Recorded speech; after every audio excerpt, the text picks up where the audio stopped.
বিদ্যুতের লাইন টানাকে কেন্দ্র করে গ্রামবাসীদের সঙ্গে পুলিশের ধস্তাধস্তিতে তীব্র উত্তেজনা ছড়ালো গোঘাটের তারাহাট এলাকায়। জানা গেছে ওই এলাকায় একটি স্টিল ফার্নিচারের কারখানা রয়েছে। ওই কারখানার মালিক তপন ঘোষ সেখানে বিদ্যুৎ সংযোগের জন্য আবেদন করেছিলেন, কিন্তু গ্রামবাসীরা তাদের জায়গার উপর দিয়ে উচ্চ ক্ষমতা সম্পন্ন লাইনের বিদ্যুৎ সংযোগ নিয়ে যেতে আপত্তি জানান। তপনবাবুর ছেলে পিন্টু ঘোষ জানান, বিষয়টি নিয়ে তারা আদালতের দ্বারস্থ হয়েছে। আদালতের নির্দেশে পুলিশ ও বিদ্যুৎ বিভাগের কর্মীরা এদিন বিদ্যুৎ সংযোগ দিতে এসেছিলেন, কিন্তু গ্রামবাসীরা বেআইনিভাবে বাধা দেন।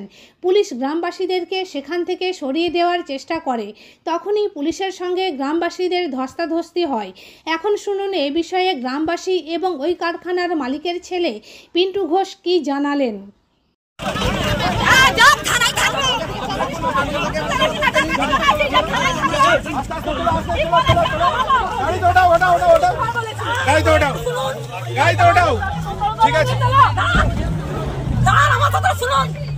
শুনুন, আপনাকে অনেক সময় দিয়েছি, আপনারা যদি মনে করেন অযৌক্তিক কোনো কথা বলবো, দিদি ভাই বোঝানোর চেষ্টা করেছি।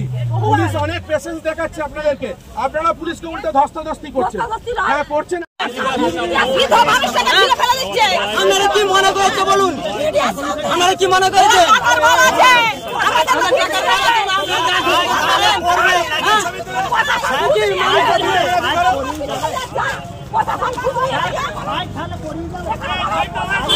আপনাকে আমি পারমিশন দিয়েছিলাম, কাগজ দিয়েছিলাম, আপনাদেরকে সময় দিয়েছিলাম। তারা বাবু আপনাদেরকে সময় দেওয়া হয়েছিল, কোর্ট থেকে স্টে অর্ডার করে নিয়ে আসুন। কোর্টের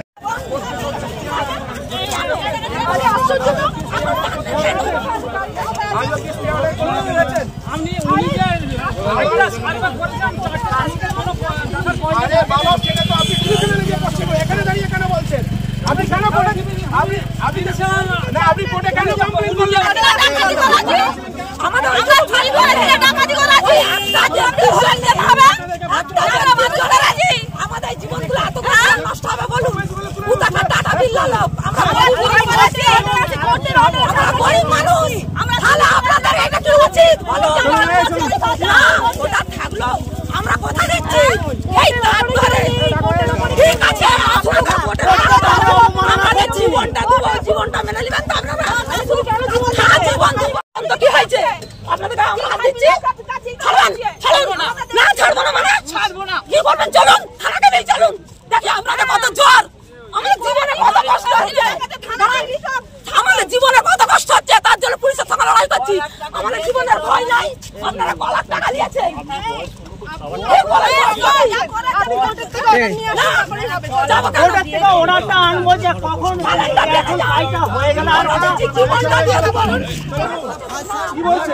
আপনার জমির ওপর দিয়ে আসছে, এটা যাচ্ছে রাস্তার সাইড দিয়ে, আপনি সেখানে অবজেকশন করতে পারলেন না। এই চলো কাজ করো, কাজ করো।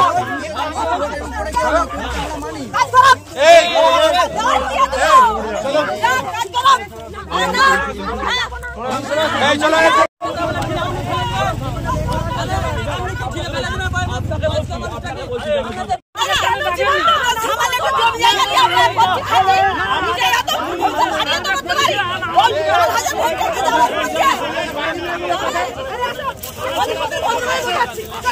চলো চলো এখান থেকে চলো চলো, অনেক হয়েছে।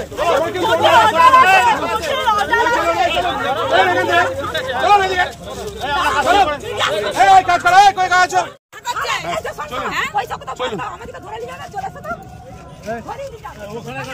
মেয়েরা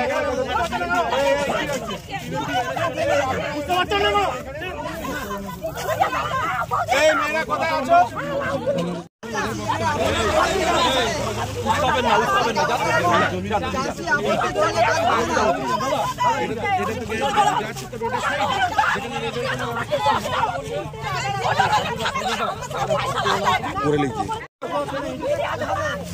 চলেন চলেন, গাড়ি তো তোলো, গাড়ি ওঠো, সোজা করে তোলো।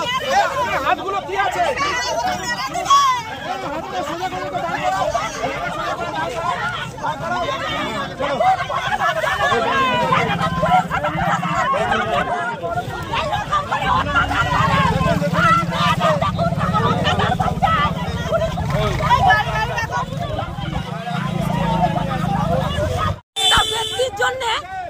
এই কি বলে কারেন্টটা টানা হয়, আমরা যে এতগুলো জীবন নষ্ট হবে, এটা পুলিশ প্রশাসনের কি ব্যাপার বলুন? কোথায় লাইন টানছে? এই যে আমাদের জায়গার উপর দিয়ে লাইন টানছে, এই জায়গাটা আমাদের এইখান পর্যন্ত জায়গাটা রয়েছে, জানেন? তো বিশ্বাস করবো যে পুলিশ প্রশাসন ঘুষ নিয়েছে? আপনারা কি চাইছেন? আমরা চাইছি এই রাতে আমরা জায়গা দিয়াতে দোকানি, আমাদের এখানটায় ধরুন আমরা গরিব মানুষ, নিচু তলায় বাড়ি করবো, নিচু তলায় ব্যবসা করবো, উপর তলায় বাড়ি করবো, আমার তো আর জায়গা নেই। তাহলে আমরা তো বলতে চাই যে হ্যাঁ প্রশাসন কোনো ঘুষ নিয়েছে, নিয়ে এই ব্যবস্থাটা করেছে, বলুন প্রশাসন ঘুষ নিয়েছে, আমরা ভাববোই তো এইটা। কেন আমাদেরকে যদি এইরকম করে, আজ এইটুকু আমাদের ভিতরে, ও তো একটা মানুষ, একটা মানুষ। আপনারা কতজন এরকম রয়েছেন? আমরা এরকম রয়েছি 5 জন 7 জন, 5-7 জন। আপনার নাম? আমার নাম সুমিত্রা সাঁতরা। এটা কোন জায়গা? এটা তারাহাট। হচ্ছে লাইনটা যখন পোল পড়ে কোন ধার দিয়ে লাইন যাবে জানি না, কিন্তু যখন প্রথম লাইন টানতে আসে আমরা অবজেকশান দিই, তারপর অবজেকশানের পর কাজ বন্ধ হয়ে যায়, হয়ে যাওয়ার পর দ্বিতীয় দিন কবে যে করে গেছে আমরা জানি না, লাইন পুঁতে গেছে। আমরা এখান থেকে যে ডিভিশনাল কোন কন্ট্রাক্টর পেয়েছে সেই কন্ট্রাক্টরকে আমরা জানলাম, সেই কন্ট্রাক্টর সুব্রত কুণ্ডু, ওনাকে বললাম যে আমাদের যে চাষিদের অবজেকশন আছে আপনি কেন টানলেন, বলছে কোনো রিপোর্ট আছে? আমি বললাম না রিপোর্ট নেই। তাহলে আপনারা অবজেকশন দেন। আরামবাগ ডিভিশনাল অবজেকশন দিলাম, সেই রিপোর্ট আমাদের কাছে আছে। সেই রিপোর্ট অনুযায়ী ডিভিশনাল থেকে কোনো রিপোর্ট চাষি থেকে দেননি, না দেওয়ার সত্ত্বেই উনি হাইকোর্ট করেছেন, তপনবাবু যেটা ইন্ডাস্ট্রিং করেছেন, উনি হাইকোর্ট করার পর আমাদেরকে বলছি যে আমাদের অর্ডার পেয়ে গেছি। হাইকোর্টের অর্ডার যে চাষিদের যে অবজেকশন, সে হাইকোর্ট থেকে কোনো চাষিদের অবজেকশন নাই, মানে চাষিদের অবজেকশনে কোনো কাগজ আসেনি। কিন্তু তো পুলিশ বলছে আপনারা কাগজে সই করেছেন।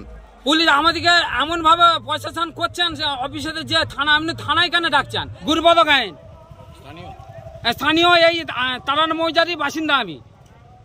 যদি আমাদের ইচ্ছা ছিল আজকে 9 মাস পড়ে আছে, লাইনটা অবজেকশন দিয়ে পড়ে আছে, আর আমরা 9 মাস আগেই সেইটা করে নিতে পারতাম। আমরা কোনো রকম গায়ের জোর না দেখিয়ে প্রশাসনের সাহায্য নিয়ে আইনতভাবে কোর্টের মাধ্যমে গিয়ে কোর্ট থেকে রায় নিয়ে আমরা কাজটা করাচ্ছি। এর মধ্যে এতটুকু যদি আমাদের কোনো বেআইনি থাকে, সেটা আমাকে যা শাস্তি দেবে আমার মাথা পেতে নেব। আপনার এখানে কি আছে? আমার এখানে কারখানা। কিসের কারখানা? স্টিল আলমারি। আপনার নাম?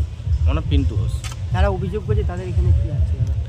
তাদের এই জমি আছে, আমাদের যে কানেকশানটা লাইনটা আসছে তাদের জমির উপরে যে পঞ্চায়েত রোড আছে, পঞ্চায়েতের রোডের ওপর দিয়ে সেই লাইনটা আসছে, কোনো রকম কোনো চাষির ক্ষতি না করে। আর এই ধরনের জিনিস যদি বাধাপ্রাপ্ত হয়, আমার তো মনে হয়নি কোনো পৃথিবীতে কোনো ইন্ডাস্ট্রি হবে বলে।